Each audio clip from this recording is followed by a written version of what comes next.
Hello everyone, welcome back our YouTube channel. তো বরাবরের মতোই আমরা আমাদের সেই ভয়ঙ্কর ইউটিউব চ্যানেলটিতে চলে আসলাম। আশা করি আপনারা সবাই ভালো আছেন এবং অধিক আগ্রহ বুকে জমা করে নিয়ে বুথ এফএম শোনার জন্য অপেক্ষা করছেন। তো প্রিয় লিসনার্স, এই খনখনে শীতের মধ্যে যদি কম্বল ঢাকা দিয়ে ভূত এফএম শোনা যায় তাহলে কিন্তু খুব ভালোই লাগে। তো তার জন্য আপনাদের কাছে আজকে দুটি ইমেল এপিসোড নিয়ে আসলাম, যেটি আপনাদের কাছে খুব ভালো লাগবে আমি আশা করি। তো আজকের এই দুটি ইমেল এপিসোডটি পাঠিয়েছেন, একটি পাঠিয়েছেন আমাদের কিশোরগঞ্জ জেলার বিলের ওই পার থেকে এবং আরেকটি পাঠিয়েছেন রংপুর বিভাগ থেকে। তো আজকে আমি প্রথম এপিসোডটি শুরু করছি আমাদের বাড়ির যে বিলের ওই পারে একজন ভাই আছে, ওনার এপিসোডটি আজকে আমি আপনাদের কাছে পেশ করছি প্রথমেই। তো ভিডিওটি স্কিপ না করে পুরোটা শোনার চেষ্টা করবেন, আমি আশা করি আপনাদের ভিডিওটা খুব ভালো লাগবে। তো আমরা দেরি করছি না, চলে যাচ্ছি মূল ঘটনায়। আজকের প্রথম ইমেল এপিসোডটি পাঠিয়েছেন আমাদের বিলের ওই পার থেকে আমার এক দুঃসম্পর্কে ফুফুর ছেলে। তো তার নাম হচ্ছে তুষার। তো তুষারদের কিন্তু অনেক বড় একটা বাড়ি রয়েছে এবং ওই বাড়ির পাশে তাদের একটা বড় পানের বাগানও রয়েছে। তো তুষারদের সাথে আমাদের একটা সম্পর্ক থাকার কারণে তাদের বাড়িতে আমরা আগে বেড়াতে যেতাম এবং তারাও আমাদের বাড়িতে বেড়াতে আসতো। তো আমরা যখন তাদের বাড়িতে বেড়াতে যেতাম তখন দেখতে পেতাম যে তাদের বিশাল একটা বাড়ি রয়েছে। এই বাড়ির মধ্যে আশ্চর্যের বিষয় ছিল যে এত বড় বাড়িতে শুধু একটি মাত্র ঘর বাড়ি, একটা ঘর বাঁধা ছিল এবং ওই ঘরের মধ্যে কিন্তু তুষার এবং তুষারের বাবা মারা থাকে এবং তাদের বাড়ির ওই পাশে একটা বড় রকম পানের বাগান ছিল, যে পানের বাগানটা কিনা তুষারের বাবা চাষ করতো এবং চাষ করার পর পানগুলো বিক্রি করে তাদের সংসারও চালাতো। তো এইভাবে কিন্তু তুষারদের চলাফেরা চলতে থাকতো। তো যাই হোক, তুষাররা এভাবে চলাফেরা করতে থাকে এবং সে আমাকে কালকে একটা নক দেয় মেসেঞ্জারে। দেওয়ার পর সে বলল যে, ইমন ভাই, আজকে তো আমাদের সাথে খুব খারাপ একটা ঘটনা ঘটে গিয়েছিল। তো আমি বললাম যে কি ঘটনা ঘটে গিয়েছিল। তখন সে আমাকে বললো যে আচ্ছা আমি একটা ইমেইল লিখি, ইমেইল লেখার পর আমি আপনাকে পাঠিয়ে দেই। তখন আমি বললাম যে আচ্ছা ঠিক আছে, আপনি পাঠিয়ে দেন। তখন সে আমাকে এই ইমেইল এপিসোডটি পাঠায়। তো ইমেইলে যেভাবে লেখা আছে আমি ঠিক সেভাবে আপনাদের মাঝে উপস্থাপন করছি। আসসালামু আলাইকুম প্রিয় ইমন ভাই এবং প্রিয় শ্রোতাবৃন্দ, সবার আগে আমার সালাম নেবেন। আশা করছি আপনারা সবাই ভালো আছেন। তো আমিও কিন্তু খুবটা ভালো নেই, তার কারণ হচ্ছে আমাদের বাড়িতে আমাদের যে পানের বাগান ছিল, ওই পানের বাগানে একটি কর্মকর্তা কালকে মারা গিয়েছে। তো তার জন্য আমি একটা দুঃখিত এবং খুব ভয়ানক একটা স্টোরি আজকে লিখতে যাচ্ছি। তো স্টোরিটা খুব বড় হয়ে গিয়েছে। তো তার জন্য যারা যারা খুব লম্বা স্টোরি শুনতে চান না তাদের কাছে দৃষ্টি আকর্ষণ করছি, ক্ষমা প্রার্থনা করছি। তো যাই হোক, আজকের ঘটনাটা আমি শুরু করছি। আমার বাড়ি হচ্ছে কিশোরগঞ্জ জেলাতে। তো কিশোরগঞ্জের যে একটা ভাস্করখিলা বিল আছে, ওই বিলের পাশে আমার বাড়ি। এই বাড়িতে আমি এবং আমার বাবা মা আমরা থাকি। তো থাকার পর আমাদের যে বাড়িটা আছে ওই বাড়ির পাশে একটা পানের বাগান আছে। ওই পানের বাগানের মধ্যে এমন একটি ঘটনা ঘটে যায় যেটি এখনো আমাদের হৃদয়টা ছুঁই ছুঁই করতে থাকে। তো আমরা যখন পান চাষ করি তখন পান চাষ করার সময় আমাদের দুজন লেবার ছিল। ওই লেবারগুলোর কাজ ছিল আমাদের যখন পান গাছগুলো লাগাতাম, তো লাগানোর সময় আমরা দুইটা লেবার দিয়ে আর কি মাটিগুলো গুঁড়ো গুঁড়ো করতাম এবং পান গাছের মধ্যে যে পানি টানি দেওয়া হতো সেই পানি টানি দেওয়ার জন্য আমরা দুইটা লেবার রাখি দিই এবং এই লেবারগুলো প্রতিদিন সকাল থেকে সন্ধ্যা পর্যন্ত কাজ করতো। কেননা আমাদের যে পানের বাগানটা ছিল ওই পানের বাগানটা ছিল খুব বড় এবং বিশাল আকৃতির ছিল। তো তার জন্য দুইজন লেবার লাগতোই, কেননা তাদের সাথে সাথে কিন্তু আমরাও তাদের সাথে সহযোগিতা করতাম কাজে। তো যাই হোক, এভাবে কিন্তু আমাদের চলতে থাকে পানের বাগানের চাষকর্ম। তো আমাদের বাবা কিন্তু পান বিক্রেতা। তো পান বিক্রি করে তিনি কিন্তু অনেক টাকা ইনকাম করে থাকে। তো যাই হোক, আজকে থেকে প্রায় এক সপ্তাহ আগের ঘটনাটা বলি আপনাদেরকে। তো আজ থেকে এক সপ্তাহ আগে তখন ছিল শুক্রবার। ওই শুক্রবারে দুইটা লেবারের ছুটির দিন ছিল। ছুটির দিন থাকার কারণও আমার আব্বু বলছিলেন যে দুইটা লেবারকে আজকে ফোন করো যে আসার জন্য, কেননা আজকে পান বাগানের মধ্যে অনেক রকমের ওষুধ দিতে হবে, তার জন্য তাদেরকে প্রয়োজন পড়বে। তখন আমি তাদেরকে ফোন দিয়ে বললাম যে ভাইয়া আপনারা চলে আসেন আমার বাগানে। তো আব্বু বলেছেন যে একটু দরকার আছে আপনাদেরকে। তখন ওই দুজন লেবার ভাই আমাদের বাড়িতে চলে আসেন এবং আসার পর আমার আব্বু বললেন যে আজকে পানের বাগানের মধ্যে অনেকটা ওষুধ দেওয়া হবে, তোমরা আজকে আমার সাথে থাকবে এবং ওষুধগুলো এক একটা পানের গাছের গোড়ার মধ্যে তোমরা দিতে থাকবে। তার কারণ হচ্ছে ওই সময় একটা আর কি রোগ আসছিল মানে পান বাগানে পানের মানে পাতাগুলো সব ফোটা হয়ে যায় এবং কীরকম একটা রোগের বিস্তার শুরু হয়ে গিয়েছিল আমাদের মানে বিলের পাশের যত পান বাগান ছিল। তো তার জন্য আমার আব্বু মানে একটা ওষুধ কিনে নিয়ে আসছিলেন, যেটার কারণে পান বাগানগুলো যাতে সুস্থ থাকে। তো যাই হোক, এভাবে কিন্তু তাদেরকে ডেকে আনার পর তাদের কিছু ওষুধ দেওয়া হয়, যে ওষুধগুলো বালতির মধ্যে একটার সাথে আর একটা মেশাতে হবে। তো তার জন্য তারা এই বালতির মধ্যে ওষুধগুলো মিশিয়ে দেয়। তো সারাদিন কিন্তু ওরা মানে তারা মানে পান গাছের গুঁড়িতে ওষুধ দেয়। ওষুধ দেওয়ার পর পর তারা মানে মানে দুপুরবেলা জিরা এবং জিরানোর পর আবার গিয়ে খাওয়া দাওয়ার পর আবার গিয়ে তারা কাজে নিয়ে যেতে হয়ে পড়ে। তো ওই দিন কিন্তু কাজটা অনেক লম্বা ছিল। তো তার কারণ হচ্ছে আমাদের পান বাগানটা প্রায় 2 কাঠা জমির মতো ছিল। ওই 2 কাঠা জমির মধ্যে পুরোটা পানের চাষ করা হতো এবং ওই পানের গাছগুলোর যত্ন নেওয়া লাগতো মানে খুব গভীরভাবে। এক একটা পানের গাছকে এক একটা বাচ্চার মতো মানে যত্ন নেওয়া হতো। তো এক একটা পান গাছও কিন্তু অনেক ভালো ফলন দিত। তো যার কারণে এতটা যত্ন নেওয়া হতো পান গাছগুলোর। তো যাই হোক, আমি যখন বিকেলবেলা হয়ে যায়, বিকেলবেলা আমি খেলতে যাই আমার বন্ধু বান্ধবদের সাথে। তো আমি খেলতে খেলতে কিন্তু প্রায় সন্ধ্যা হয়ে যায়। তখন আমার আম্মু মানে আমাকে ডাকছিল। ডাকার পর আমি আমার আম্মুর কাছে আসলাম।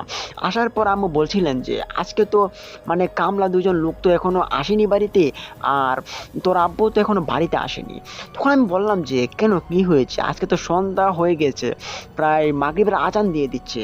তো তারা মানে তাদের না আসার কারণ দেখে আমি পান বাগানের দিকে রওনা দিই। তখন রওনা দিয়ে দেখতে পেলাম যে ওইখানে মানে কেউ নেই। তবে পান বাগানের যে বেড়াটা থাকে ওইটা আর কি, যে পাটের যে ফুলা হয়, ওই পাটের ফুলা দিয়ে কিন্তু পানের বাগানের বেড়াটা দেওয়া হয়। তো পান বাগানের বেড়াটা আমি পুরোটা মানে খুঁজতে থাকি। তো খুঁজতে খুঁজতে আমি এক পর্যায়ে গিয়ে দেখি যে পানের যে বেড়াটা ছিল পান বাগানের, ওই বেড়াটার মধ্যে মানে একটু ছিদ্র ছিল, যে ছিদ্রটা দিয়ে একটা মানুষ মানে আসা যাওয়া করতে পারবে এরকম।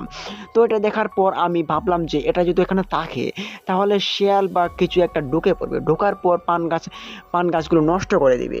তারপর আমি ভাবলাম যে এই ছিদ্রটাকে যে কোনোভাবে বন্ধ করতে হবে, না হলে পান বাগানে কোনো রকম ক্ষতি হতে পারে।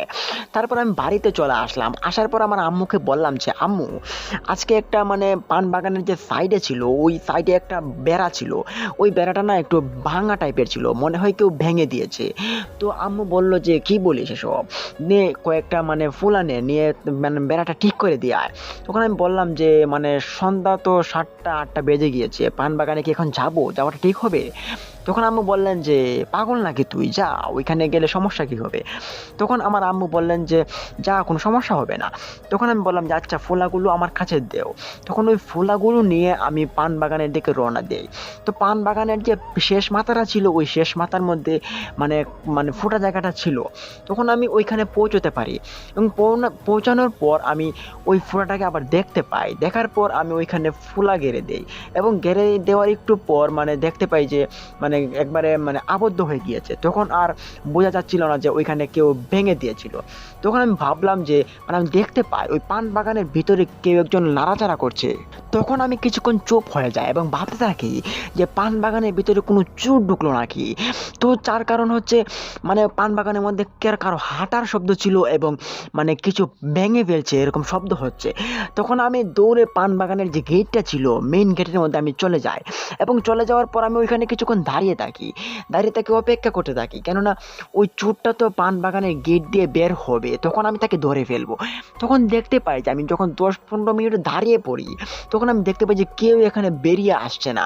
তখন আমি ভাবলাম যে যদি কোনো চোর হয় তাহলে তাকে পিটাতে হবে। তার জন্য আমি আমার পিছন থেকে দেখতে পেলাম যে একটা বড় রকমের একটা লাঠি ছিল।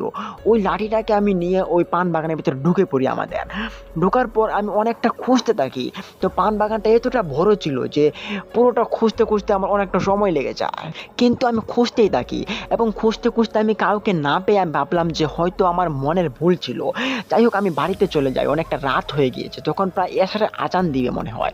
তো আমি কিন্তু বাড়িতে মানে পানের বাগান থেকে বের হয়ে যাচ্ছিলাম। যখনই আমি বের হতে যাব তখনই আমি শুনতে পাই যে আমার পিছনে হয়তো কেউ একজন হাঁটা চলা করছে। তখন আমি এটা শুনতে পেরে আমি ভাবলাম যে হয়তো চোরটা এখানে আবার রয়েছে, কিন্তু তখন আমি মানে আমার মাথায় সেন্স কাজ করছিল না যে রাত্রি হয়েছে, এখন চোর তারা তো অন্য কিছু হতে পারে। কিন্তু আমি তখন একমত মানে ভেবে নিয়েছিলাম যে এটা চোর হবে। তখন আমি মানে পিছন থেকে ঘুরে যাই এবং ঘুরে দেখতে পাই যে পান বাগানের যে শেষ মাথাটা ছিল, ওই শেষ মাথার মধ্যে একজন লোক বসে রয়েছে, কালো কাপড় পরা এবং কালো দেখাচ্ছে সবটা। কিন্তু আমি তখন মানে ওইদিন কিন্তু একটা চাঁদের একটা আলো ছিল। তো ওই চাঁদের আলো থাকার কারণে আমি ভাবলাম যে আমি ওর কাছে যাব। কাছে গিয়ে আমি তাকে দেখতে চাই এবং তাকে আজকে পিটিয়ে লাল করে দেব। তখন আমি যে কথা সেই কাজ। আমি এগোতে থাকি ওই চোরটার দিকে এবং আস্তে, আস্তে এগোতে থাকি যাতে সে আমাকে টের না পায়। তখন আমার হাতে একটা বড় রকম একটা লাঠি ছিল। আমি মনে, মনে ভাবতে থাকি যে আমার লাঠিটা দিয়ে তাকে একটা আঘাত করব এবং আঘাত করে মেরেই ফেলবো আজকে। বাগানের মধ্যে সে চুরি করতে এসেছে। এতটা রং পেয়েছে নাকি? তখন আমি এরকম মনের মধ্যে রাগ ফুঁসতে, ফুঁসতে আমি তার কাছে এগোতে থাকি। কিন্তু আশ্চর্যের বিষয় ছিল যে আমি যখন তার কাছে ১০ কাইকের মতো ছিল, মানে ১০ কদম ছিল, তখনও কিন্তু সে আমাকে আমার শব্দ শুনে সে কিন্তু উল্টে এখনো দৌড় দিচ্ছে না। তখন আমি ভাবলাম যে এটা আবার কেমন চোর হতে পারে? তখন আমি ভাবলাম যে তাকে একটা বাড়ি দিয়েই দিব। তখন আমি তার কাছে দৌড়ে যাই এবং দৌড়ে গিয়ে তাকে একটা বাড়ি দিয়ে দেই। বাড়ি দেওয়ার পর আমি দেখতে পারি যে তার সামনে কিছু হাড়গোড় ছিল। হাড়গোড় ছিল মানে কোনো একটা ছাগলের হাড়গোড় ছিল, মানে সেটা খাচ্ছিল। সেটা দেখে আমি মানে খুব ভয় পেয়ে যাই এবং তার মুখটা ছিল খুব কুৎসিত কালো। সেটা দেখার পর আমার মানে আর কোনো ভয়ের মানে মাথা কোনো কাজ করছিল না। তখন আমি ভাবলাম যে আমি এখান থেকে দৌড়ে পালিয়ে যাব। তখন আমি লাঠিটা হাত থেকে ফেলে আমি এক দৌড়ে আমি বাড়িতে চলে আসি। বাড়িতে চলে এসে আমি হাঁফাতে, হাঁফাতে আমার জান শেষ হয়ে যাচ্ছিল। আর আমার আম্মু আমাকে জিজ্ঞেস করছে, "কিরে তুষার, কি হয়েছে তোর? এভাবে হাঁপাচ্ছিস কেন?" তখন আমার আম্মুকে বললাম যে, "আম্মু, আমি আজকে পান বাগানে যাওয়ার পর দেখতে পেলাম কারো একজন পায়ের ছাপ ছিল। তো আমি এটা দেখার পর আমি তাকে ফলো করতে থাকি এবং তাকে আমি দেখতে পারি, কিন্তু সেটা একটা ভয়ানক একটা পিশাচ ছিল যেটা কিনা মাংস খাচ্ছিল। তো আমি এটা দেখে আমি খুব ভয় পেয়ে যাই আম্মু। আমি তাকে একটা বাড়িও দিয়ে ফেলি। তখন আমার আম্মু বললেন যে, "হায়, হায় সর্বনাশ! তুই এটা কি করলি? তুই তো এখন তোর নিজের সর্বনাশ ডেকে আনলি।" তখন আমার মনের ভিতরটা একবারে ভয়ে ফুটে উঠছিল। আমি ভাবছি যে কি থেকে কি করব আমি? আমাকে যদি পিশাচটা এখন আবার ধাওয়া করে পেছন, পেছন, আমি তো এখন মরেই যাব প্রায়। তখন আমার আব্বু আসে একটু পরে। আসার পর জিজ্ঞেস করছে, "তোমাদের কি হয়েছে?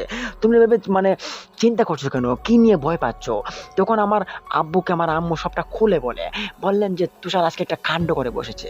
যখন পানের বাগানে সে গিয়েছিল সন্ধ্যার সময়, তখন সে দেখতে পারে যে একটি পানের বাগানের সাইডে ফুটো ছিল। তখন আমি তাকে কিছু ফুলা দিয়ে পাঠিয়ে দেই তখন। কিন্তু তখন সে এখানে একটা কাণ্ড করে বসেছে। একটা পিশাচকে সে আঘাত করে ফেলে এসেছে। তখন আমার আব্বু বলছেন যে, "হায়, হায় সর্বনাশ! তুই এটা কি করলি বাছা? তুই এটা তো না করলেও পারতি।" তখন তাদের এমন কথা শুনে আমার ভিতরটা ভয়ে ফাটল ধরে যাচ্ছিল। আমি ভাবছি যে আমি কি থেকে কি করব। তো যাই হোক, এভাবে কিন্তু মানে রাতটা পার হয়ে যায়। আমরা তখন খাওয়া-দাওয়া করে সবাই ঘুমিয়ে পড়ি। ঘুমানোর পরদিন সকালবেলা আবার ২ টা কামলা আবার চলে আসে, কাজের লোক। তো আসার পর তারা বলছে যে, "আজকে পানের বাগানে কি কাজ করব?" তখন আমার আব্বু বললেন যে, "আজকে তো পানের বাগানে অনেক কাজ রয়েছে। আজকে কাজগুলোর মধ্যে কাজ হচ্ছে যে পানের বাগানের নিচে ওষুধ দিতে হবে। তো কালকে তো পুরোটা ওষুধ দিয়ে শেষ করা হয়নি। আজকে পুরোটা ওষুধ দিয়ে শেষ করে ফেলো।" তখন মানে কামলা লোকগুলো বলছিল যে, "আচ্ছা ঠিক আছে, আমরা যাই তাহলে।" তখন আমার আব্বু মানে পেছন থেকে একটা ডাক দিলেন তাদেরকে। ডাক দিয়ে বললেন যে, "এদিকে এসো, শুনে যাও।" তখন তারা আসেন এবং আসার পর আমার আব্বুর সাথে বসেন। বসার পর আমার আব্বু বলছিলেন যে, "কালকে তো একটা কাণ্ড হয়ে গিয়েছে পানের বাগানে।" তখন তারা জিজ্ঞেস করলেন যে, "আঙ্কেল কি হয়েছে?" তখন আব্বু বললেন যে, কালকে যখন পান বাগানে তুষার গিয়েছিল, তখন তার সাথে একটা পিশাচের দেখা হয়। তখন পিশাচটা সে পিশাচের উপর একটা বাড়ি দিয়ে দেয়। বাড়ি দেওয়ার পর সে দেখতে পারে যে একটা পিশাচ ছিল। তখন সে দৌড়ে বাড়িতে চলে আসে। এখন ভাবছে যে তুষারের কোনো ক্ষতি হবে নাকি। তখন কাজের ২ টা লোক যে ছিল তারা মানে খুব ভয় পেয়ে যায়। তারা বলছে যে, "এটা কি করলো তুষার? তুষার কি জানে না ওইখানে যে পিশাচের কারখানা থাকে? আমরা এমনিতেই সকালবেলা কাজ করি এবং বিকালবেলা কাজ করি। রাত্রিবেলা তো এখানে অনেক রকম পিশাচের কারখানা দেখা যায় হয়তো।" তখন আমার আব্বু মানে চিন্তা করছেন এবং আমারও বুকটা খুব চিন্তায় ফেটে যাচ্ছিল। তখন ভাবছিলাম যে কি থেকে কি করা যায়। কিন্তু তখন আর কিছু করার ছিল না। তখন কামলা ২ টা লোক বলছিল যে, "আচ্ছা তাহলে দেরি হয়ে যাচ্ছে। আমরা পান বাগানে চলে যাই পান বাগানে কাজ করার জন্য।" তখন আমার আব্বু বললেন যে, "হ্যাঁ চলো, আমিও আজকে তোমাদের সাথে যাবো।" তখন আমার আব্বু এবং ২ জন কামলা লোক ওই পান বাগানে চলে যায়। যাওয়ার পর তারা কাজে লেগে পড়ে এবং কাজ করতে, করতে তারা যখন দুপুর হয়ে পড়ে, তখন আমার আম্মা বললেন যে, "আজকে তাদের জন্য ভাত নিয়ে চলে যাও। তারা আজকে বাড়িতে আসতে পারবে না।" তখন আমার আম্মু তাদের জন্য ভাত বেড়ে দিল। তো ওই ভাতগুলো নিয়ে আমি পান বাগানে চলে যাই। পান বাগানে চলে যাওয়ার পর তাদেরকে ডেকে বললাম যে, ভাইয়া আপনাদের জন্য ভাত নিয়ে এসেছি, আর আসেন ভাতগুলো খেয়ে যান আগে। তখন কামলা লোকগুলো আমার কাছে আসে এবং আসার পর তারা আমার কাছে বসে। বসার পর তারা আমাকে বলল যে, তুষার কালকে তোমার সাথে কি ঘটেছিল? তখন আমি খুব ভয়ে ভয়ে, মানে আমি বলতে চাইছিলাম না প্রথমে। তারপর তারা যখন জোরাজুরি করছিল তখন ভয়ে ভয়ে বলছিলাম এরকম ঘটনা, যে কালকে আমি যখন রাত্রিবেলা এসেছি, ওই পানের বাগানের কোনাটার মধ্যে দেখতে পাই যে একটা কালো রকমের একটা লোক বসেছিল, কিন্তু আমি তাকে জোর ভেবে গিয়ে তাকে একটা জোরে একটা বাড়ি দিয়ে ফেলি। তো বাড়ি দেওয়ার পর আমি দেখতে পাই তার সামনে কিছু হাড় গুড় ছিল এবং মাংস ছিল, যেটা সে খাচ্ছিল চিবিয়ে চিবিয়ে। আমার দিকে তার চাহনি ছিল খুব ভয়ঙ্কর। সেটা দেখে আমি এক দৌড় দিয়ে বাড়িতে চলে যাই। তখন আমার এরকম কথা শোনার পর কামলা লোকগুলো মানে ভয় পেয়ে যায়। তারা ভাবছে যে এই পান বাগানে আর কাজ করা যাবে না। তুষার যে কাণ্ড করেছে, না জানি কোন দিন আমাদের উপরে ভর করে পড়ে ফেলে এই পিশাচটা। তখন আমি বললাম যে, আরে এটা তো মানে পিশাচের একটা মানে কাণ্ডকলাপ হবে, আমি তো বাড়ি দিয়েছি, এখন কি করা যাবে? তোমরা তার জন্য কি কাজ ছেড়ে চলে যাবে নাকি? তখন তারা বলছিলেন যে, না দেখো, আমাদের উপর যদি কোনো প্রভাব আসে তাহলে তার দায়ভার কে নিবে? তখন আমি বললাম যে, আরে ছাড়ো তো, এসব কিছু হবে না। মানে তাদেরকে তো একটা সান্ত্বনা দিতে হবে তখন। তখন আমি এরকম তাদের সাথে কিছুক্ষণ কথাবার্তা বললাম। বলার পর যখন তাদের খাওয়া দাওয়া শেষ হয়ে গেল, তখন আমি তাদের বাটিগুলো বাড়িতে নিয়ে আসলাম। আসার পর তাদের মানে তারা আবার কাজে লেগে পড়ে। কিন্তু তখন তারা এমন কাজ করছিল যে পানের বাগানের গাছ মনে হচ্ছিল প্রায় 1000 গাছের মতো ছিল। তো তারা প্রায় 900 গাছের মধ্যে ওষুধ দিয়ে ফেলে। তো আর 100 গাছের নিচে ওষুধ দিতে তারা দেখছে যে সন্ধ্যা ঘনিয়ে আসছে। তখন তারা ভাবলো যে পানের গাছগুলোর মধ্যে যদি আজকে ওষুধ না দেই তাহলে কালকে তো কুয়াশার মধ্যে ভিজে যাবে। তো তার জন্য তারা পানের গাছগুলোকে ওষুধ দিয়ে শেষ করে তারপর বাড়িতে যাবেন তারা বলে সিদ্ধান্ত নেন। এবং তারা কাজগুলো শেষ করার জন্য তারা অনবরত কাজ করে চলেই যাচ্ছেন। তো তারা কাজ যে করছেন, তো কাজ করতে করতে যখন সন্ধ্যা ঘনিয়ে আসে, তো সন্ধ্যা ঘনিয়ে আসার পর আমার আম্মু আমাকে বললেন যে, আজকে তো কামলা লোকগুলো এখনো বাড়িতে কোদালগুলো রেখে যায়নি, গিয়ে দেখো তো তারা মানে কি করছে। তখন আমি বললাম যে সন্ধ্যা ঘনিয়ে এসেছে, এমনি কালকে আমার সাথে খুব খারাপ একটা ঘটনা ঘটে গিয়েছে, আমি এখন যেতে পারবো না। তখন আমার আম্মু বললেন যে, আচ্ছা চলো আমিও যাই তোমার সাথে। তখন আমার আম্মু আর আমি গেলাম ওই পানের বাগানে। তখন পান বাগানে গিয়ে দেখতে পেলাম যে কামলা লোকগুলো যে ছিল, তারা একজন লোক পান বাগান থেকে দৌড়ে বেরিয়ে এসেছে। তো দৌড়ে বেরিয়ে আসার পর আমরা তাকে জিজ্ঞেস করলাম যে, কি হয়েছে, তুমি দৌড়াচ্ছ কেন ভাবে? তখন সে বলল যে তাড়াতাড়ি বাড়িতে চলে আসার আগে। তখন আমরা বললাম যে, আরে কি হয়েছে বলে তো যাও। তখন সে বলল যে, বাড়িতে গিয়ে বলবো, তাড়াতাড়ি আমার সাথে চলে আসেন আগে। তখন আমরা বললাম যে, তোমার সাথের লোকটা কোথায়? তখন সে বলল যে সাথের লোকটা মানে মারা গিয়েছে, তাড়াতাড়ি বাড়িতে চলে আসেন। তখন আমরা মানে খুব ভয় পেয়ে যাই, এবং ভয় পাওয়ার পর আমরা বললাম যে, আচ্ছা আম্মু তাড়াতাড়ি বাড়িতে চলে আসো, এখানে খুব খারাপ কিছু মনে হয় ঘটে গিয়েছে। তখন ওই কামলা লোকটার সাথে আমরাও চলে আসি। আসার পর বাড়িতে আসার পর ওই কামলা লোকটা মানে খুব জোরে জোরে শ্বাস ফেলছিল এবং বলছিল যে আমাকে পানি দেন, পানি দেন। তখন আমার আম্মু তাকে অনেকটা পানি দেয়, সে অনেকটা পানি পান করে। পান করার পর সে মাথার মধ্যে কিছুটা পানি ঢেলে দেয়। ঢেলে দেওয়ার পর সে বলছিল যে, আমার মাথাটা খুব নষ্ট হয়ে যাচ্ছে, আমি কি করবো আমি বুঝে পাচ্ছি না। তখন আমার আম্মু ভয় ভয় কণ্ঠে জিজ্ঞেস করলো যে, তোমার কি হয়েছে বাবা, একটু খুলে বলো না, আর তোমার সাথের লোকটার মারা গিয়েছে কিভাবে আবার? তখন সে লোকটা আবার বলল যে, আমরা দুজন কাজ করছিলাম, তো আমরা 100টা গাছ বাকি ছিল, আমরা ভাবলাম যে ওই গাছটার সবগুলো গাছকে একবারে ওষুধগুলো দেওয়ার পর আমরা সবাই বাড়িতে একবারে ফিরে যাব। যেহেতু কালকে সকালবেলা যদি কুয়াশা পড়ে তাহলে গাছগুলোর মধ্যে আর ওষুধগুলো দেওয়া যাবে না এবং ওষুধগুলোর মানে ডেট ওভার হয়ে যাবে।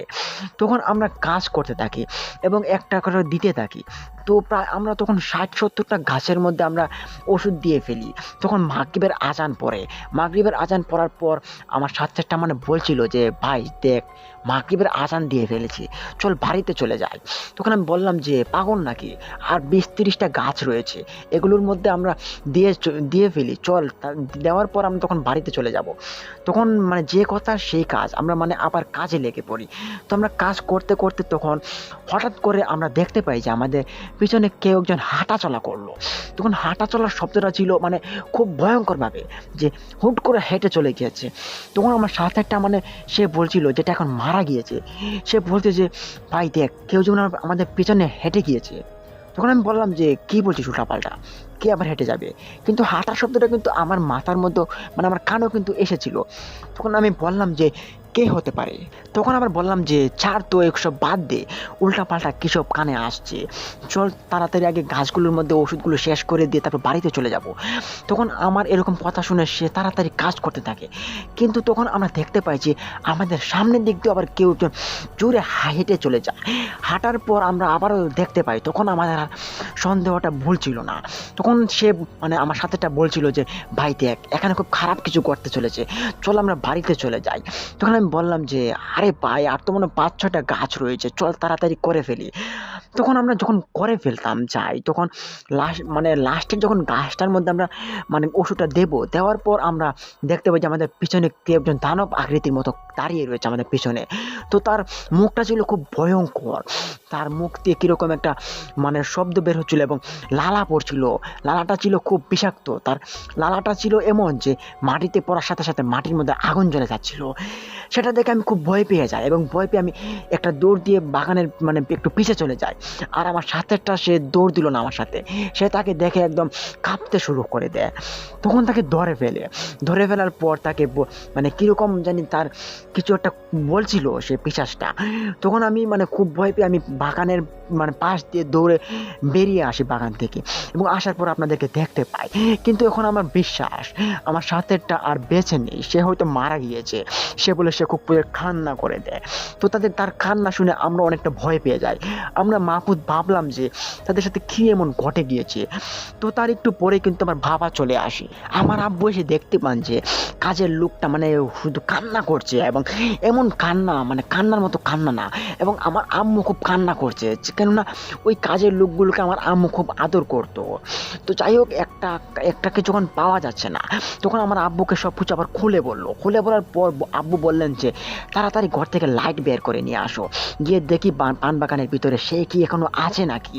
তখন আমার আব্বু, আমি এবং আমার আম্মু আর আমাদের সাথে ওই লোকটা মানে যেতে চাইছিল না।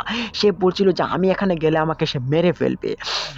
আমি তাকে দেখেছি, সে খুব ভয়ঙ্কর দেখাতে। কিন্তু আমরা বললাম যে আরে চলো না, তুমি হয়তো তাকে দেখেছো কোন জায়গায় তাকে ধরেছিল। তখন সে খুব ভয়ে আমাদের সাথে বলছিল আচ্ছা চলো, আমি মানে আমাকে খুব ভয় করছে। তখন আমরা তাকে একটু আশ্বাস দিলাম, আশ্বাস দিয়ে বললাম যে চলো কোনো ক্ষতি হবে না। তখন আমরা সবাই মানে কালিমা পড়তেছি, নানান রকমের সূরা পড়তেছি। পড়ার পর আমরা এদিকে এগিয়ে যাচ্ছি। তো যাওয়ার পর আমরা যখন পান বাগানের নিকট চলে আসি, তখন আমরা শুনতে পাই যে পান বাগানের ভিতরে বিকট কিছু শব্দ হচ্ছে। তো শব্দগুলো খুব ভয়ানক ছিল। সেই শব্দটা শুনে যে আমাদের সাথে যে কামলা লোকটা ছিল সে মানে দৌড় দিয়ে চলে যায়। তখন তাকে আমার আব্বু এক চোট দৌড়ে গিয়ে তাকে ধরে ফেলে। ধরার পর বললেন যে এই তুমি কোথায় যাচ্ছ, তুমি আমাদের সাথে থাকো, আমাদেরকে তো তুমি দেখাতে হবে যে তাকে তুমি কোথায় ফেলে রেখে এসেছো। তখন সে মানে খুব ভয় পেয়ে মানে কান্না শুরু করে দিচ্ছে। তার কান্না দেখে আমরাও মানে কান্না করছি, আমাদের খুব ভয় লাগছে তার এরকম ভয়ের টেন্ডেন্সিটা দেখে। তো আমরা ভাবলাম যে আচ্ছা চলো তো, সে ভিতরে গেলে যাক না গেলে নাই, আমরা চাই। তখন আমার আব্বু, আম্মু এবং আমি সবাই সিদ্ধান্ত নিলাম যে পান বাগানের ভিতরে যাব। তো আস্তে আস্তে করে পা ফেলে আমরা পান বাগানের ভিতরে এগোচ্ছিলাম। তখন আমরা পান বাগানের ভিতরে অনেকটা লাইট মেরে দেখি। তো আমার আব্বুর কাছে একটা বিদেশি লাইট ছিল। তো সেই বিদেশি লাইটটা দিয়ে তিনি নানান রকমের খুঁজছিলেন যে কিছু পাওয়া যায় কিনা, নানান কোনায় কানায় মানে খুঁজছিলেন। তো পান বাগানটা ছিল খুব ঝোপঝাড়। ওই ঝোপঝাড়ের ভিতরে কিন্তু অনেকটা পথ দেখাও যায় না। তো আমরা যখন এগোচ্ছিলাম, এগোতে যখন এক প্রান্তে চলে আসি, তখন আমরা দেখতে পাই যে কিছু মানুষের মতো একজন মানুষ ওইখানে পড়ে রয়েছে।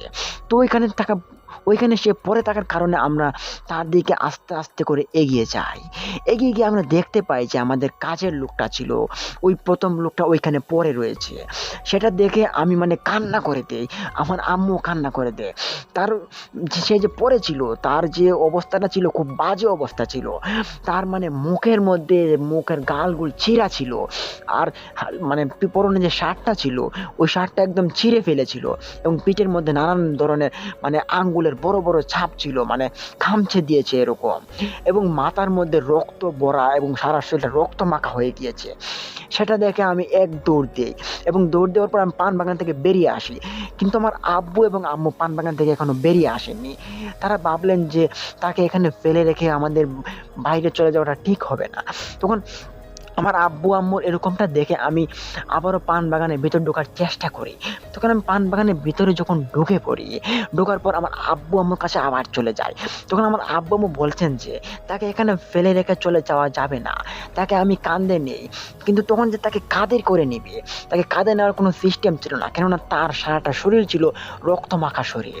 এই রক্তমাখা শরীরটাকে আমার আব্বু কাঁধে নিবেন, তার শরীর থেকে এখনো ওর মতো রক্ত পড়ছে। কিন্তু তার হাতে যখন পালসটা চেক করতে যাবেন, তখন দেখতে পান যে তিনি মারা গিয়েছেন। তার হাতের পালস আর কোনো নাড়া শব্দ করছে না, তার শ্বাস নিঃশ্বাস চলছে না। সেটা দেখে আমার আব্বু খুব কান্না করে দেয়, কেননা ওই কাজের লোকটা ছিল আমার আব্বুর খুব পছন্দের। সে পান বাগানের মধ্যে খুব ভালো কাজ করত, তার জন্য আমার আব্বু তাকে খুব আদর করত। তো যাই হোক, সে তখন মারা গিয়েছে এবং সে একটা পিশাচের আক্রমণে এভাবে মারা যাবে, কিন্তু এটা আমার আব্বু কোনোদিন কল্পনাও করেনি। এবং আমার আব্বু বলছিলেন যে আজকে ওই ওষুধটা মানে শেষ করে দিয়ে আসার জন্য। তো তার জন্য কাজের লোকগুলো সন্ধ্যা পর্যন্ত ওই ওষুধগুলো শেষ করার জন্য কাজে নিয়োজিত ছিল, আর সেই কাজে তাকায় তাদের কাল হয়ে দাঁড়িয়ে এসেছে আজকে। তো যাই হোক, আমার আব্বু তাকে কাঁধে করে নিলেন। কাঁধে নেওয়ার পর তিনি বাড়িতে নিয়ে আসেন আমাদের। আনার পর ওই কাজের লোকের যে গার্জিয়ান ছিল তাদেরকে ফোন দিয়ে ডাকা হয় বাড়িতে আমাদের। তখন তারা এই খবর পেয়ে তারা কান্না করতে করতে আমাদের বাড়িতে আসে, এবং আসার পর তারা দেখতে পারেন যে তাদের ছেলের রক্তমাখা শরীরটা আমাদের উঠানের মধ্যে পড়ে রয়েছে। তারা এটা দেখতে পেরে তারা খুব জোরে কান্না করে দেয়, এবং তার মা তো তখনই হার্ট ফেল হয়ে যায়, হার্ট ফেল হয়ে সে পড়ে যায়। তখন আমরা তার মাকে নিয়েও হাসপাতালে যাই। তখন তার মায়ের জ্ঞানটা ফিরানো হয়। তখন তার মা জ্ঞান ফেরার পর সে শুধু তার ছেলেকে বলছিলেন খালি, সুবান সুবান, কই তুমি? আমার ছেলেটা আমাকে ফেলে এভাবে চলে গিয়েছে, আমার ছেলেটাকে আমি কোথায় পাবো? তিনি এভাবে বিলাপ করে কান্না করছিলেন। তখন ওনার কান্নাটা খুব হৃদয় ছুঁয়ে গিয়েছিল আমাদের। তো যাই হোক, আমরা তাদের মানে ওনাকে আমাদের বাড়িতে আবারও নিয়ে আসি। আসার পর ওনার ছেলেকে এইভাবে পড়ে থাকা দেহটা আমরা এইভাবে মানে দেখতে পারি। তো আমাদের বাড়িতে তখন অনেক মানুষ জড়ো হয়ে যায়। তখন রাত্রি প্রায় 12টা বেজে যায়। তো 12টা বেজে যাওয়ার পর অনেকটা মানুষ আসে। আসার পর আমরা বললাম যে সবাই বাড়িতে চলে যান এবং ঘুমিয়ে পড়েন, আর জানাজা হবে কালকে সকাল 10টায়। তখন এরকম ঘোষণা শুনে সবাই বাড়িতে চলে গেলেন, এবং বাড়িতে যাওয়ার পর সবাই ঘুমিয়ে পড়লেন। এবং আমরাও ঘুমাতে যাই, কিন্তু আমাদেরকে আর ঘুম হবে। আর ওই ছেলেটার মা বাবা তো দুজন সারা রাত কান্না ভেঙে পড়েছেন। তাদের সাথে আমার আব্বু আম্মু তাদের সাথে সান্ত্বনা দিচ্ছেন এবং বোঝাচ্ছেন। তো তাদের কিন্তু বাড়িঘর ছিল না, তারা এখানে ভাড়া থাকতো একটা বাড়িতে, এবং তার ছেলেটা যেটুকু আয় করতো সেটুকুতে তাদের সংসারটা চালাতে। এক কথায় বলা যায় তারা খুব গরিব ছিল, এবং তার বাবা রিক্সা চালাতেন, এবং রিক্সা চালিয়ে আর কয় টাকা ইনকাম করা যায়। তো যাই হোক, তারা এভাবে কান্না ভেঙে পড়ে, এবং তাদের একমাত্র ছেলের মৃত্যুর শোকে তারা খুব শোকাহত হয়ে পড়ে। তো তার পরদিন যখন সকাল 10টা বেজে যায়, 10টা বাজার পর তার জানাজা দেওয়া হয় এবং তাকে দাফন দেওয়া হয়। তখন অনেক মানুষ জিজ্ঞেস করতে এসেছে যে তার এরকম বিশ্রীভাবে মারাটা কিভাবে হয়েছে। তখন আমার আব্বু বলছেন যে তারা পান বাগানে কাজ করতেছিল। তো সন্ধ্যার পর ওই ছেলেটা বেরিয়ে আসে একজন, এবং একজন ভিতরে থাকে। তো আমি যখন দোকান থেকে বাড়িতে আসি, আসার পর আমি দেখতে পাই যে তারা কান্নাকাটি করছে। তখন তারা আমাকে বাগানে নিয়ে আসে, এবং আসার পর আমি দেখতে পাই যে ওই ছেলেটা এখানে পড়ে রয়েছে, তাকে কোনো পিশাচে হয়তো আক্রমণ করে দিয়েছে। তো এরকম ঘটনা শোনার পর পুরো এলাকার মধ্যে একটা রোল পড়ে যায় যে এলাকার মধ্যে পান বাগানের ভিতরে একটি ভয়ঙ্কর পিশাচ ঢুকে পড়েছে, যেটা কিনা মানুষকে মেরে ফেলছে। তো এরকম ঘটনাটা কিন্তু এখনো আমাদের এলাকাটা এখনো থমথম হয়ে আছে। আজকে ঘটনাটা ঘটে গিয়েছে প্রায় 1 সপ্তাহ হয়ে গিয়েছে। ছেলেটার মৃত্যুতে পুরোটা এলাকা শোকাহত হয়ে রয়েছে। তো আমার আব্বু যথাসাধ্য মতে ওই ছেলের বাবাকে কিছু টাকা দেন, এবং টাকা দিয়ে তিনি সান্ত্বনা পোষণ করান। কি আর করা যাবে? তো এভাবে কিন্তু আমাদের এলাকাটা এখনো থমথম এবং খুব ভয়ের একটা অনুভূতি চলছে। তাই আমাদের জন্য সবাই দোয়া করবেন, এবং আমাদের জন্য নামাজ পড়ে দোয়া করবেন, কেননা আমরা যে পরিস্থিতির মধ্যে এখন শিকার হয়ে আছি। আমাদের 1 সপ্তাহ ধরে আমাদের পান বাগানেও কিন্তু এখনো ঢোকা হয় না। পান বাগানের মধ্যে অনেকটা পান এখনো পচে যাচ্ছে, কিন্তু পানগুলো তোলা হচ্ছে না। তো যাই হোক, আপনারা আমাদের জন্য দোয়া করবেন, আমরা যেন সবকিছু আবার আগের মতো ঠিক হয়ে যায়। তো আজকের মতো আমি এখানে বিদায় নিচ্ছি, এবং সবাই দোয়া করবেন যেন আমাদের সবকিছু ঠিক হয়ে যায়। আসসালামু আলাইকুম। তো তো প্রিয় লিসেনার্স, এই ছিল আমার দুঃসম্পর্কে ফুফাতো ভাইয়ের একটি নির্মম মৃত্যু কাহিনী, যেটি কিনা 1 সপ্তাহ আগে ঘটে গিয়েছে। তো তার জন্য আপনারা সবাই দোয়া করবেন এবং তাদের এলাকার জন্য আপনারা সবাই দোয়া করবেন। তো আশা করি আপনারা সবাই দোয়া করবেন। তো যাই হোক, আজকের প্রথম এপিসোডটি আপনাদের কাছে পেশ করা হয়েছে। এখন আমরা চলে যাচ্ছি দ্বিতীয় এমিল এপিসোডটির কাছে। তো দ্বিতীয় এমিল এপিসোডটি খুব ভয়ঙ্কর একটি ঘটনা, যেটি একটি কালো জাদুর ঘটনা হয়ে গিয়েছে। তো যাই হোক, আমি আর দেরি করছি না, এখন দ্বিতীয় এপিসোডটি আপনাদের মাঝে উপস্থাপন করার চেষ্টা করছি। ইমেইলে যেভাবে লেখা আছে আমি ঠিক সেভাবে আপনাদেরকে পড়ে শোনাচ্ছি, তো মনোযোগ দিয়ে শুনবেন। তো আসসালামু আলাইকুম প্রিয় ইমন ভাই এবং প্রিয় লিসেনার্স, আশা করছি আপনারা সবাই ভালো আছেন। প্রথমে আমার সালাম নেবেন। আমি রংপুর জেলা থেকে আমি নাদিম বলছিলাম। আমি অনেকটা ভালো আছি, তবে 1 বছর আগে আমি ভালো ছিলাম না। কেননা 1 বছর আগে আমার পরিবারের সাথে এমন একটি কালো জাদুর ঘটনা ঘটে গিয়েছিল, যেটি আমাদেরকে শোকাহত করে ফেলে এবং সেটির শোকাহতভাবে এখনও আমরা খুব ভোগান্তিত আছি। তো যাই হোক, আমি আর দেরি করছি না, চলে যাচ্ছি মূল ঘটনায়। আমাদের বাড়ি হচ্ছে রংপুর জেলায়, রংপুর মেইন শহরে আমাদের বাড়ি। তো আমরা ফ্যামিলিতে আমরা 4 জন লোক, আমি এবং আমার বোন এবং আমার বাবা মা। তো আমার বোন যে ছিল তার মানে বিয়ের বয়স হয়ে গিয়েছে। তো যাই হোক, আমার বোন ছিল খুব ভালো একজন মেয়ে। তো ভালো মেয়ে হওয়ার কারণে আমার বোনের জন্য অনেক রকম প্রস্তাব আসে তাকে বিয়ে দিয়ে দেওয়ার জন্য। তখন আমার আব্বু আম্মু বললেন যে ভালো একটা ছেলে দেখে আমার বোনকে বিয়ে দিবেন। তখন এরকম মানে ছেলে খুঁজতে থাকে এবং আমার বোন তখন ইন্টার সেকেন্ড ইয়ার পরীক্ষা দিবেন। তো পরীক্ষা দেওয়ার 1 মাস আগের ঘটনাটা সেটা। তো আমার আব্বু আম্মু কিন্তু মানে ভালো ছেলে খুঁজতে চেষ্টা করছেন, কেননা তাকে মানে ভাবছিলেন যে ইন্টার পরীক্ষা দেওয়ার পর আমার বোনকে বিয়ে দিয়ে দিবেন। তো যাই হোক, এভাবে কিন্তু সে পড়ালেখা করছে এবং আমার আব্বু আম্মু কিন্তু তার জন্য পাত্র খুঁজছেন। এভাবে খুঁজতে খুঁজতে আমার আপুর পরীক্ষাটা একবারে ঘনিয়ে আসে। আর প্রায় 1 সপ্তাহ পরে আমার আপুর পরীক্ষা শুরু হবে। তখন আমার যে পাশের গ্রামের একটা ছেলে ছিল, তারা মানে খুব সম্ভ্রান্ত একটা পরিবারের মানে লোক ছিল। তখন আমার আব্বুকে মানে প্রস্তাব দেন আমার বোনের বিষয়ে। বললেন যে আমার বোনকে তারা মানে তাদের ছেলের বউ করতে চায়। তখন আমার আব্বু মানে তাদেরকে একটু দেখাশোনা করলেন। দেখাশোনা করার পর দেখলেন যে ছেলেটা মানে কি একটু ভালো না। তখন আমার আব্বু আম্মুর সাথে বললেন যে কালকে যে আমাদের কাছে যে ছেলেটার বাবা প্রস্তাব নিয়ে আসছিল, সে তো ভালো না। ছেলেটা মানে নেশা পানি করে, সে ছেলেটা খারাপ। এই ছেলের কাছে যদি আমাদের মেয়েকে বিয়ে দিয়ে দেই, তাহলে আমাদের মেয়েটার দুঃখ ছাড়া আর কিছু বাকি থাকবে না। তখন আমার আম্মু বললেন যে যদি দুঃখ হয় তাহলে আমার মেয়েকে দেওয়ার দরকার নেই এখানে। আর মেয়েটা এখন ইন্টার পরীক্ষা দিবে, পরীক্ষাটা সে মনোযোগ দিয়ে দেখ, তারপর না হয় তার জন্য বিয়ের ঘর দেখো। তখন আমার আব্বু বললেন যে হ্যাঁ, ঠিক বলেছো, কিন্তু এখানে মানে একটা বিষয় ছিল যে ওই পরদিনও কিন্তু ওই ছেলেটার বাবা মা এবং ছেলেটা আবার চলে আসে আমাদের বাড়িতে। আসার পর তারা মানে খুব ভালোভাবে প্রস্তাব দেয়। তারা মিষ্টির কার্টুন এবং অনেক কিছু খাবার দাবার নিয়ে আসেন আমাদের বাড়িতে। আসার পর বলছিলেন যে আমাদের সাথে গল্প সল্প করছিলেন এবং আমার আব্বু তখন ছিলেন চাকরিতে। তো চাকরি থেকে যখন বিকেলবেলা ফিরে আসেন, তখন মানে ততক্ষণ পর্যন্ত আমার আব্বুর জন্য তারা ওয়েট করছিল এবং তারা মানে আমার আব্বুর সঙ্গে কথাবার্তা বলে বিয়ের দিন ফাইনাল করবে বলে তারা মানে সিদ্ধান্তে মানে ছিলেন। তো আমার আব্বু আসার পর দেখতে পেলেন যে ওই মানে তারা মেহমান বসে রয়েছে, ওই আগের দিনের ছেলেটা এবং ছেলের বাবা মা। তখন আমার আব্বু মনে মনে ভাবছিলেন যে এখনো তো তারা বাড়িতে চলে এসেছে, তাদের কাছে তো আমার মেয়েকে কোনোদিন বিয়ে দিব না। তখন আমার আব্বুর মানে যে কথা সে কাজ, তিনি ওদের সাথে একটু খারাপ ব্যবহার করে ফেলেন, রিঅ্যাক্ট করে ফেলেন। তো রিঅ্যাক্ট করার কারণটা ছিল যে তারা মানে খুব জোর গলায় বলছিল যে আপনার মেয়েকে আমরা 1 মাসের ভিতরে মানে বিয়ে করে নিয়ে যেতে চাই। তখন আমার আব্বু বললেন যে আমার মেয়েটা এখন এইচএসসি পরীক্ষা দিবে, আপনারা কি পাগল হলেন নাকি? আর আমার মেয়েকে আপনার ছেলের কাছে কোনোদিন বিয়ে দিব না। তো তার কারণ জানতে চাইছিল ছেলেটার বাবা। তখন আমার আব্বু বললেন যে দেখেন, আপনার ছেলেকে যে আমার মেয়েকে বিয়ে দেবো আপনার ছেলের কাছে, তো তার মানেটা কি? আমার মেয়েকে এখন এইচএসসি পরীক্ষা দেওয়াচ্ছি, আপনার ছেলেটা একটা মূর্খ ছেলে এবং সে নেশাপানি করে ঘুরে বেড়ায়। এরকম ছেলের কাছে আমার মেয়েকে কোনোদিনও বিয়ে দিতে পারবো না। তখন আমার আব্বুর এরকম কথাবার্তা ওই ছেলেটার বাবা আমার গায়ে লেগে যায়। তারা তারা তখন বললেন যে, ভাইয়া আপনি কিন্তু এরকমভাবে কথাবার্তা বলে আপনি ঠিক করলেন না, এর মাসুল আপনাকে দিতেই হবে। তখন আমার আব্বু বললেন যে, কি মাসুল দিতে হবে সেটা আমি পরে দেখে নেব, এখন আপনারা আমার বাড়ি থেকে বেরিয়ে যান।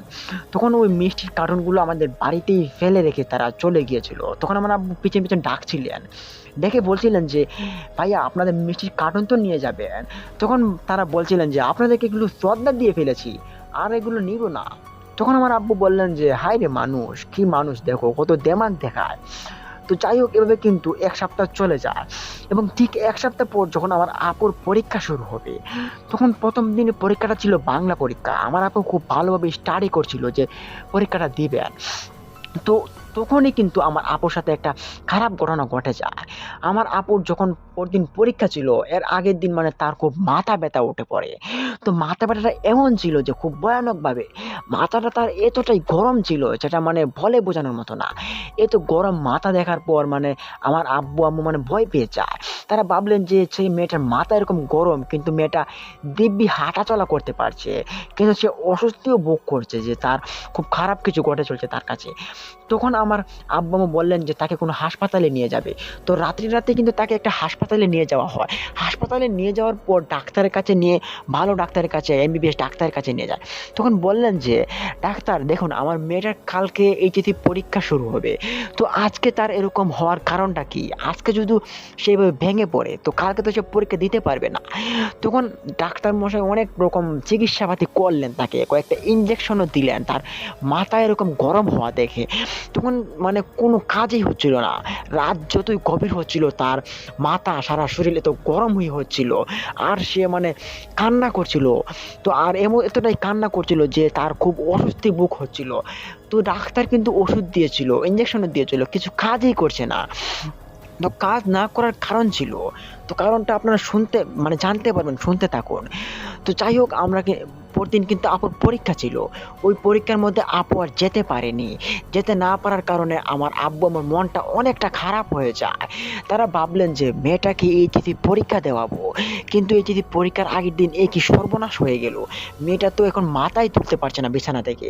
তখন আপুর এমন অবস্থা হচ্ছিল যে তার মানে মানে তার শরীরটা মানে শুকিয়ে যাচ্ছিল, শুকিয়ে কাঠ হয়ে যাচ্ছিল।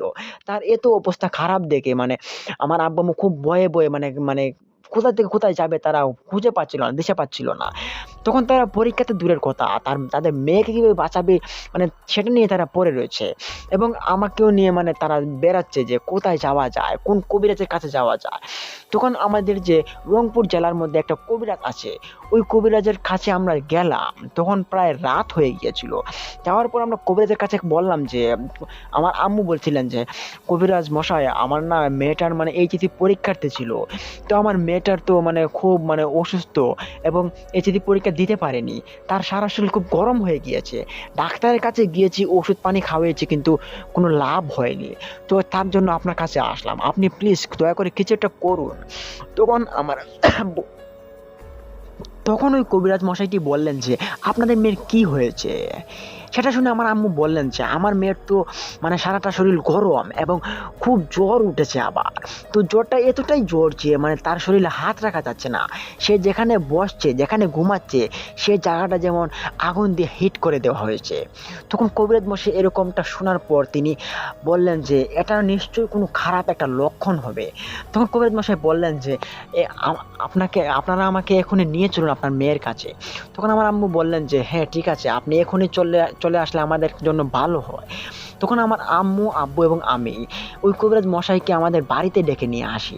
আসার পর আমার বোন ছিল তখন বিছানার মধ্যে কাতরাচ্ছিল। তার শরীর খুব গরম ছিল এবং তার পাশে আমার নানু ছিল। আমার নানু তার মাথার মধ্যে পট্টি দিচ্ছিল পানি দিয়ে, কিন্তু কোনো লাভ তো হচ্ছিল না। তখন ওই কবিরাজকে আমার বাড়িতে ঢোকার আগে তিনি বলছিলেন যে বাড়িতে কোনো একটা খারাপ কিছু ঘটতে চলেছে। তখন তো ওনার এরকম কথা শুনে আমার আম্মু ভয়ে বললেন যে, কবিরাজ মশাই কি হয়েছে আমাদের বাড়িতে? তখন কবিরাজ মশাইটি বললেন যে, আপনাদের বাড়িতে খুব খারাপ কিছু করতে চলেছে। কোনো কালো জাদু পড়েছে আপনাদের বাড়িতে। সেটা আমি বাড়িতে ঢোকার সময় লক্ষ্য করতে পারছি। তখন আমার আম্মু বললেন যে, "আপনি এটা কিভাবে লক্ষ্য করলেন?" তখন কবিরাজ মশাই বললেন যে, "এটা আমার গায়বী একটা শক্তি রয়েছে।" তখন আমার আম্মু আর কিছু বললেন না। তখন তিনি বললেন যে, "আমার মেয়ে ঘরের ভিতরে আছে, আপনি চলে আসেন।" তখন কবিরাজটি আমার বোনের কাছে চলে আসে। আসার পর তিনি আমার বোনকে দেখতে পারলেন যে তিনি ছটফট করছেন। ছটফট করা দেখে কবিরাজ মশাই তিনি বুঝতে পেরে গিয়েছেন যে আমার বোনের উপর কোনো কালো জাদু করা হয়েছে। তখন তিনি বললেন যে, "আপনার মেয়ের উপর একটা কালো জাদু করা হয়েছে, ভয়ংকর কালো জাদু। আর যেটা কিনা আপনাদের বাড়ির ভিতরেই করা হয়েছে।"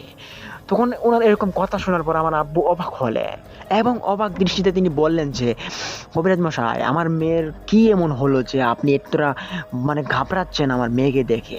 তখন কবিরাজ মশাই বললেন যে, "আপনার মেয়েকে কেউ তাবিজ করে দিয়েছে।" তখন এরকম কথা শুনে কবিরাজ মশাইয়ের মুখ থেকে আমার আব্বুর মুখ দুঃশোক হয়ে গেল। তিনি বললেন যে, "কবিরাজ মশাই, এখন কি করা যায়? আমার মেয়েকে যেকোনোভাবে বাঁচাতে হবে। দেখুন, আমার মেয়েকে যদি বাঁচাতে না পারি আমার মান-সম্মান থাকবে না।" তখন কবিরাজ মশাই বললেন যে, "আচ্ছা, আপনি আমাকে একটা কথা বলুন। আপনাদের সাথে কারো কি শত্রুতা রয়েছে? যে এমন শত্রুতা যারা আপনাদেরকে ক্ষতি করতে পারে?" তখন আমার আম্মু বলে উঠলেন যে, "তেমন তো কেউ নেই। তবে কিছুদিন আগে একজন মানে একটা ঘর আসছিল আমার মেয়ের জন্য। ঘর আসার পর আমার স্বামী একটু তাদেরকে উল্টাপাল্টা কথা বলে দেয়। তিনি বললেন যে, আপনার ছেলের মতো এরকম অশিক্ষিত একটা ছেলের কাছে আমার মেয়েকে কখনো বিয়ে দিব না।" তখন তারা খুব রাগ হয়ে যায় এবং তাদের মিষ্টির কার্টন ফেলে রেখেই তারা বাড়িতে চলে যায়। তখন তারা খুব রাগান্বিত হয়ে আমাদের বাড়ি থেকে বের হয়ে গিয়েছিল। তখন কবিরাজ মশাই বললেন যে, "তাদের বাড়ি কোথায়?" তখন বললেন যে, "ওই তো পাশের গ্রামে।" তখন এই কথাটা শুনে কবিরাজ মশাই বললেন যে, "তাদের বাড়িতে আমাকে নিয়ে চলেন।" তখন আমার আব্বু বললেন যে, "তাদের সাথে তো ঝগড়া করেছি ঐদিন। আজকে যদি তাদের বাড়িতে যাই তাহলে তো তারা আমাকে আমাকে খারাপ কিছু বলতে পারে।" তখন আমার কবিরাজ মশাইটি বললেন যে, "কোনো সমস্যা হবে না। আমি শুধু তাদের বাড়ির সীমানাটায় পাড়া দিয়ে আসবো।" তখন আমার আব্বু বললেন যে, "আচ্ছা, ঠিক আছে।" তো তাদের বাড়িটা ছিল রাস্তার পাশেই। তো তাদের বাড়িতে যখন গিয়েছিলাম তখন আমিও গিয়েছিলাম। তোমার আব্বু এবং কবিরাজ মশাই আমি যাচ্ছি। যাওয়ার পর তাদের বাড়ির কিনারে গাড়ি থেকে নেমে পড়ি। নামার পর কবিরাজ মশাই তাদের যে সীমানাটা ছিল বাড়ির, ওই সীমানাটার মধ্যে তিনি ২ টা পা রাখেন। পা রাখার পর তিনি কিছুক্ষণ চোখটা বন্ধ রাখলেন। বন্ধ রাখার পরে তিনি কিছুক্ষণ পর চোখ খুলে বললেন যে, "সর্বনাশ হয়ে যাচ্ছে। তুমি তাড়াতাড়ি তোমার বাড়িতে আমাকে নিয়ে চলো।" তখন আমার আব্বু ভয় পেয়ে যান এবং ভয় পেয়ে তিনি বললেন, "তাড়াতাড়ি গাড়িতে ওঠেন।" তখন গাড়িতে ওঠানোর পর কবিরাজ মশাইকে আমাদের বাড়িতে নিয়ে আসা হয়। আসার পর তিনি বললেন যে, "তাড়াতাড়ি তোমাদের বাড়ির সীমানায় খুঁজতে থাকো। এমন কিছু তোমাদের বাড়িতে রয়েছে যেটা ওই বাড়ি থেকে কিছু একটা তোমাদেরকে পুঁতে দেওয়া হয়েছে।" তখন আমার আব্বু-আম্মু ভয় পেয়ে যায়। ভয় পাওয়ার পর তারা ভাবলেন যে, "কবিরাজ মশাই, আপনি কিসের কথা বলছেন?" তখন কবিরাজ বলছেন যে, "কোনো একটা ভয়ংকর তাবিজ পুঁতে দিয়েছে হয়তো।" তখন আমার আব্বু বললেন যে, "তাবিজ আবার কে পুঁতে দেবে? তাবিজ তো এখানে পোঁতার কোনো কথা নেই। আর আমাদের বাড়িতে কে তাবিজ পুঁতবে?" তখন কবিরাজ মশাই রেগে গেলেন। রেগে গিয়ে বললেন যে, "এই, তোমরা কি এখানে মজা করছো নাকি আমার সাথে? তাড়াতাড়ি খুঁজতে বলছি খোঁজো, নাহলে তোমাদের মেয়ের খুব বিপদ হয়ে যাবে।" তখন কবিরাজের এরকম কথাবার্তা শুনে আমার আব্বু-আম্মু খুঁজতে লেগে পড়েন তাবিজ খোঁড়ার কাজে। তখন সারাটা বাড়ি খুঁজে ফেলে, সারাটা ঘর-বাড়ি সবকিছু খুঁজে ফেলে। খোঁজার পর যখন তাবিজটা পাচ্ছিল না, তখন সবাই বলছিলেন যে, "তাবিজ তো পাওয়া যাচ্ছে না।" তখন কবিরাজ মশাই বললেন যে, "আপনাদের বাড়ির যে পিছনে একটা খড়ের একটা পুঞ্জি রয়েছে, ওই খড়ের পুঞ্জির পাশে গিয়ে দেখুন। ওইখানে আমার মনে হচ্ছে কিছু একটা আছে।" তখন তার ওরকম কথাবার্তা শুনে আমার আব্বু-আম্মু ওই খড়ের পুঞ্জিটার পিছনে চলে যান। চলে যাওয়ার পর তারা দেখতে পান যে ওই খড়ের পুঞ্জির যে নিচটা ছিল, ওই নিচের মধ্যে কিছু মাটি উপচে দেওয়া হয়েছে। যেমন ওই মাটিটা ২-৩ দিন আগে কেউ মাটিটা খুঁড়েছে। খোঁড়ার পর কিছু একটা মনে হয় পুঁতে দিয়েছে।